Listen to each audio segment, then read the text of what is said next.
Ruutaan daa'imti koo abbaa akkanaatirraa uumamuusaa abbaa akkanaatirraa dhalachuusaa na gaddisiisee daa'imti koo akka boruu mataasaa gaddafa'uu hin barbaadu jettee siqsiq jettee boosse jechuudha.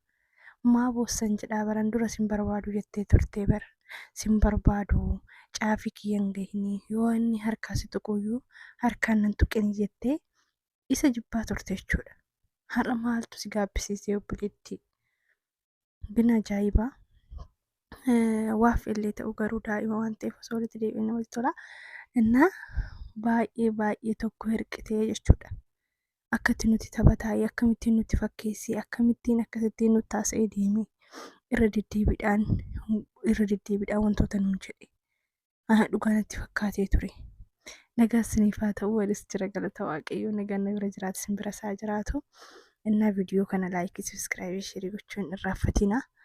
Har'a Meerii fi Daanii Ruutaan nama raatanii jechuudha aariidhaan.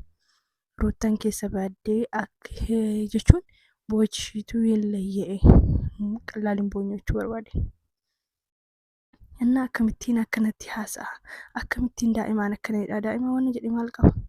Natti agarsiisin jedhe malee waan bira maal jedhe kaleessa waa'ee daa'imaa jechuudha. Wanta daa'imaa wanti dubbate hin qabu garuu daa'imaan akkamitti akkana jedha itti boossi. Gan dubartiin bo'uun qabdu haa ta'uyyuu malee kaleessa ofirraa dhibaa turte garaa muratee fakkaata ka akkanatti fakkaatutti akkasi garaa muratee fakkaata. Innaa nama gaddisiisti garuu Ruutaan jechuudha. Boci ishee irratti baay'ee nama gaddisiisti. Abbaa akkanaatirraa dhalachuun isaa baay'ee na gaddisiisa.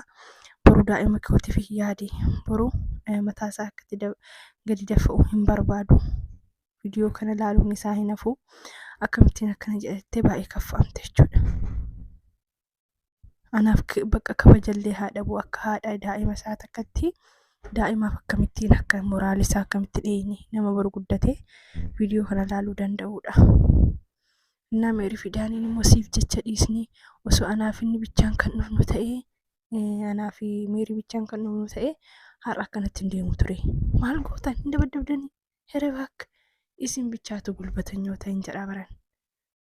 Isin bichaatu gulbatanyoota. Isin bichaatu dubbataa. Isin bichaatu dubbatee baafataa. Dhugaa rabbi inni guyyuma kamuyyuu dubbatee baafatee hin beeku. Akka isinii kanatti biyyaansi Ruutaan har'a boossidhaaf namoota baay'ee moo'itu Ruutaa izooshee koomentii irratti jechuudha. Kaleessa immoo Abrish Qabraarraa, Abrish Jeenaa, Abrish minaamin jedhu jechuudha. Har'a immoo viidiyoo kaleessaan tuuti dacitee garuu har'a immoo Ruutaa jedhu jechuudha. Maaliif ni booste waan ta'eef. Innaa har'a boossidhaaf yoo ta'e malee Ruutaanii kaleessaa Abrish immoo waan miiqachaa turte. Harkaan nuti harka keenya jibbisiisaa. Immoo itu na cinaan gahin gaafa macarrashaa san gaafa isheen hiisistee waraqaa gaa'ilaa na hiikiyyattee hiisistu san gaafa inni kadhatu harka isaatiin harka isaa qifuuf godhattee gaaf tokko ni gaabbita Ruutaa jennaanii gaaf tokko ni ceebbita yookaan ni gaabbita jennaanii haa gaabbu. Siif jedheen gaabba haa gaabbu jettee turte. Isa maleellee yeroo meeqarra deddeebi'ee namaan isa naaksistee nama isa tuffachiistee dhugaa dubbachuuf haqa dubbannetti jechuudha. Abrish illee balleessaa hangana hin jedhamne balleesseera. Garuu immoo Ruutaan illee balleessaa hangana hin jedhamne balleessiteetti jechuudha. Walqixa balleessan garuu yeroo baay'ee kan irra laallamu kan dubartii kana beektu miti haa ta'u wal maqixallee yoo ta'e dhiirri kabaja barbaadaa jedhu. Dhiirri kabaja barbaada sila ta'eef akkas. Annaan wantoota tolullee osoo naasa'in egaa viidiyoo fixan jechuun akka kana boodaa ati dubartii cimtuudha, ati dubartii namni sirraa baratuudha, ati dubartii of dandeessuudha. Nama bakka hin jiraamire nama olitti kan laallamtuudha. Hordoftoota si jaalatu, namoota si daawwatu, kan si dinqisiifatu, maatii si jaalatu, maatii gahaa, maatii kabajamaa qabda. Kanaaf immoo maatii kana keessatti dhalattee maatii hordoftoota kana qabaattee Ruutaan jechuudha wantoota meeqa sirreessuu osoo dandeessu wantoota meeqa harka ishee osoo jiru har'a boosse jechuudha. Maaliif jennaani kaleessa yeroo inni kadhatu sanii yeroo inni kadhatu bareeddi jechuudha. Waan fedhillee yoo ta'e yeroo ofii deebitee kadhattu osoo hin taane yeroo inni kadhatu sana osoo tolee jette ta'eeti har'a hin boossu ture jechuudha. Har'a hin boossu ture. Garuu wantoonni baay'een yeroo darbe namaaf gala waan garaa irraan kutannetti fakkaachuun malaa jechuudha. Ruutaan namoota baay'eetu ishee jaalata dhugaa dubbachuuf namoota baay'eetu ishee jaalataa jaalala namni ishee jaalatu moo'itu geemee engaddaati irratti hubattan jedhee tan yaada jechuudha. Namoota hangana ishee jaalatu qabdii wanta akkanillee adda isheetillee daa'ima kana hoo guddiste yookaan immoo tokko baay'eellee innillee dhiisu jechuudha.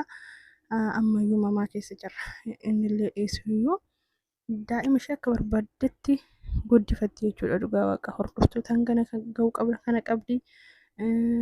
Akka barbaaddetti fataattee jiraatti jechuudha. Wanti ishee yaaddeessu hin jiru. Yoomiyyuu taanaan immoo gara daa'imaatiin immoo Abrish irraa fagaatee yaadu. Garuu yoo dubbattu akka waan Abrish daa'ima kanaan waa godhaa hin jirreetti haasofti. Dhugaa waaqa noo indi Abrish osoo Ruutaa jaalachuu baatee odoo isheedhaaf nahuu baatee kuffisuu barbaaddee akkan kufee hawwuu barbaaddee minaamin jettiin. Osoo kanama akkas barbaadu ta'e jechuudha. Abrish kan hunda isheedhaaf hin godhu ture.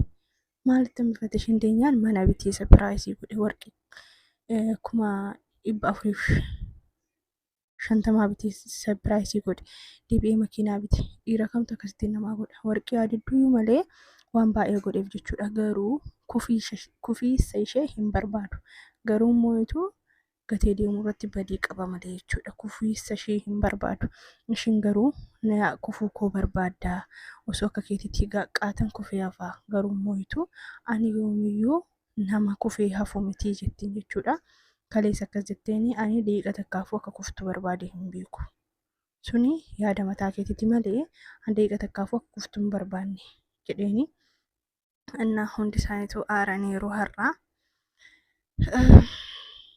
Gara isaan barbaadan hundattuuyyuu malkii nagaa qabuun gaafannee jirraa erga isaan didanii moo'itu gara lolaalsinis ta'ee gara akka isaan dhufanitti deebisnaaf jedhan jechuudha. Innaa Abrish isaan barbaadan jiru isaanumatti barbaade hanga kana hunda karaa deemaa jira malee Abrish isaan hundaa dhiiseera jechuudha. Dhiiseera dhugaa dubbachuuf dhiiseera inni itti hundi siqaan jiru jechuudha. Amma kan isaan ishee dubbii kana viidiyoon kan waraabamaa jiruyyuu sababa Ruutaati maaliif jennaani isheetti barbaadaa jira malee Abrish miti jechuudha. Hundumaafuyyuu viidiyoon kana fakkaataa isiniin jedhaa. Viidiyoo kana immoo laayikii, sabiskiraayibii, sheerii gochuun hin irraanfatina. Jajjabeessaa artanii argeen jira. Galatoomaa isiniin jedhaa. Warroonni immoo ituu sabiskiraayibii osoo hin goone na daawwachaa jirtan sabiskiraayibii gochuudhaan maatii kanatti dabalamaan isiniin jedhaa. Isiniin jaalladhaa. Hanga viidiyoo biraatiin immoo deebi'ee dhufutti nagaan naaf turaa. Baay'ee.